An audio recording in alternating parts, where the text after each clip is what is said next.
Hello et bienvenue sur une nouvelle vidéo de cette chaîne. Donc aujourd'hui on se trouve pour faire un peu de bricolage. J'aimerais bien fabriquer un licol éthologique. On va dire que c'est un peu la suite du vlog précédent. Voilà, donc j'aimerais bien profiter de cette occasion pour essayer de sensibiliser également sur les dangers de faire son propre matériel, aussi sur les dangers d'utiliser un licol éthologique. Après, je n'ai pas investi énormément de recherche dans la production de cette vidéo.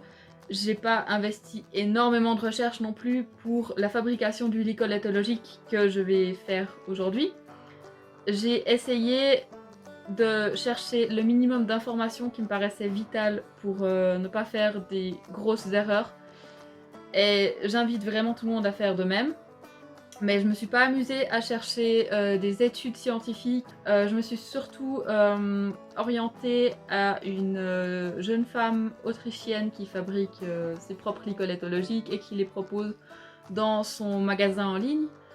Donc j'ai quand même essayé de prendre des sources absolument fiables, mais pas des sources fiables au niveau scientifique, on va dire. Je sais pas si j'ai été compréhensible, mais en tout cas, on va se lancer dedans, on verra ce que ça donne. Si le licol est une catastrophe à la fin de cette vidéo, je ne vais pas l'utiliser, c'est tout simplement ça. Ça sert à rien de vouloir forcément utiliser du matériel parce qu'il est beau, parce qu'on est fier de l'avoir fabriqué, etc. Si ce matériel n'est pas adapté au cheval et si le cheval n'est pas à l'aise avec ce matériel. Donc je vais déjà vous montrer le matériel que j'ai choisi pour ce licol. J'ai prévu d'en fabriquer deux. Donc ce premier licol sera un licol pour la jument. Et je vais ensuite aussi en fabriquer un pour Elvis. Mais les cordes que j'ai commandées sont pas encore arrivées. Alors du coup je ne peux pas encore faire ce licol. Mais on va déjà commencer par le premier. Donc je vais vous montrer le matériel que j'ai. Pour ce projet, j'utilise une corde de 5 mm, une corde de 2 mm, un ciseau et un briquet.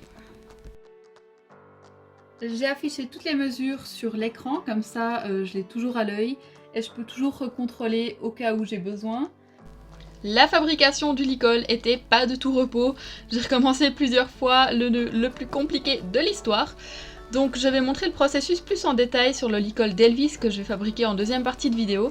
Pour l'instant j'ai mis quelques plans une fois qu'il était adapté à la tête de la jument. Avant de procéder au tressage, j'ai encore une fois essayé le licol sur sa tête pour être sûr que tous les nœuds soient au bon endroit et que les longueurs soient correctes. Hier j'ai déjà préparé un bout de tressage pour la muserolle. Donc j'ai fait un nœud simplement dans la corde que je vais utiliser. Ensuite, j'ai fait un bout du tressage. Et maintenant, je vais ouvrir le tressage. Oups, on va pas faire tomber. Je vais ouvrir le tressage. D'abord, je vais mesurer ceci. Je vais l'ouvrir et je vais voir combien de longueur de fil j'ai utilisé pour faire ça. Comme ça, je pourrai un peu mieux juger pour le produit final.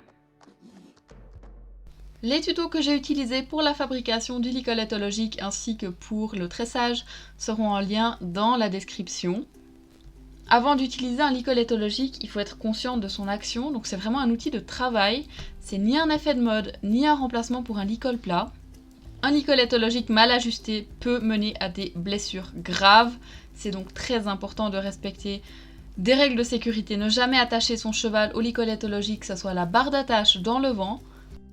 Quand on parle d'un outil qui est précis, d'un outil de travail, on oublie très facilement qu'il s'agit aussi d'un outil douloureux qui va faire mal à votre cheval, qui va lui infliger des douleurs. Et c'est quelque chose à prendre en compte parce qu'au final, c'est un outil de précision dont il ne faut pas abuser. Ce qui m'a frappé pendant mes recherches, c'est qu'il n'y a pas la manière universelle de fabriquer un licol éthologique. Ça veut dire que certains fabricants, dans certains pays, privilégient de mettre les nœuds à un endroit et d'autres décalent les nœuds de plusieurs centimètres en arrière ou en avant. J'ai vu certains licols qui avaient les nœuds au milieu de la ganache, tandis que d'autres avaient les nœuds derrière la ganache. C'est aussi la version que moi j'ai choisie pour libérer l'action de la mâchoire. On passe maintenant à la deuxième partie de la vidéo où je vais fabriquer le licol d'Elvis. Donc on voit déjà que les cordes que j'ai choisies pour Elvis ont une toute autre épaisseur que ceux pour la jument. C'est pour une raison toute simple, qui est que j'avais le choix. Voilà, tout simplement. Pour la jument, c'était un essai. J'ai pris une corde que j'ai trouvée qui me plaisait niveau couleur. Mais il y a une chose à savoir, c'est que la corde que j'ai pris pour la jument fait 5 mm d'épaisseur. 5 mm, c'est très très peu. On privilégie normalement des cordes de 6 mm ou de 8 mm. Alors, j'ai ici ma corde de 10 mètres, donc je vais pas utiliser toute la corde, mais je pense qu'on sera bien à 8 mètres, voire 9 mètres.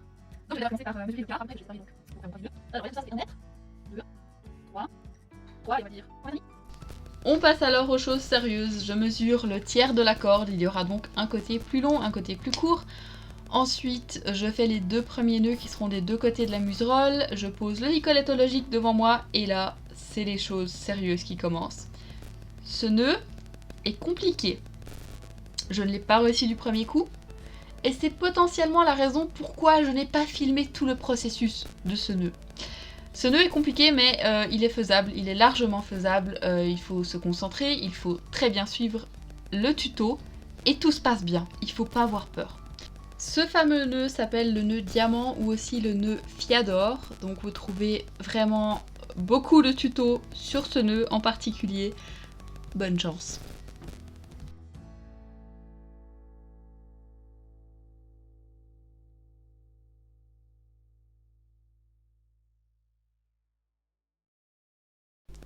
À ce moment-là, le plus difficile est réussi. Depuis notre nœud diamant, on va partir vers l'arrière, vers la gorge avec les 2 cordes. On va y faire un nœud simple. Ensuite, très très important, on va partir avec le bout de corde qui est le plus long.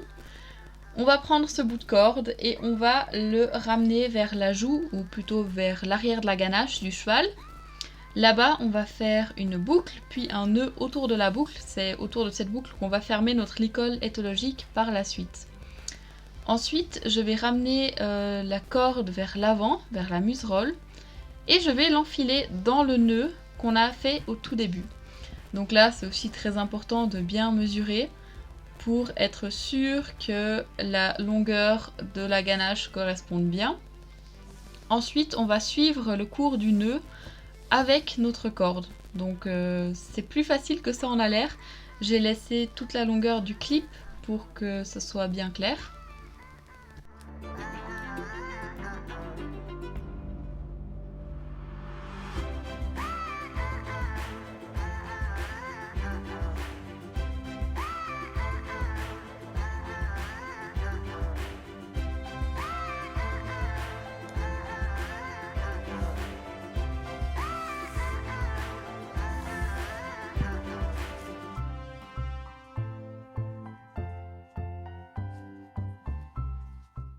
Une fois que c'est fait, on va repartir en direction de la ganache avec notre corde. Et c'est là-bas qu'on va faire se rejoindre les 2 bouts de corde. Donc la corde qui part de la gorge est celle qu'on vient de faire traverser la muserolle. On va faire un nœud simple et on va faire attention qu'elle soit bien parallèle à l'autre côté. Avant de couper la corde et de faire le nœud final, j'ai décidé de l'essayer encore une fois sur la tête d'Elvis. Donc on voit que c'était pas forcément gagné. La partie sous la gorge était beaucoup trop longue, la muserolle c'était la même chose. Après la vidéo, je me suis encore rendu compte que le pompon était un peu long et que du coup ça pouvait le gêner, ça pouvait, s'il se secouait, aller dans son œil. Donc j'ai raccourci considérablement le dernier bout de corde et j'ai refait tout le pompon. Voilà. Finalement, j'ai rajouté un tressage sur la muserolle. Mon but n'était pas de faire une marche à suivre exacte de la création d'un licol éthologique, mais plutôt de faire réfléchir, de donner peut-être quelques clés sur quoi il faudrait faire attention, quelle réflexion il faudrait avoir avant de se lancer dans la création de DIY, de matériel d'équitation,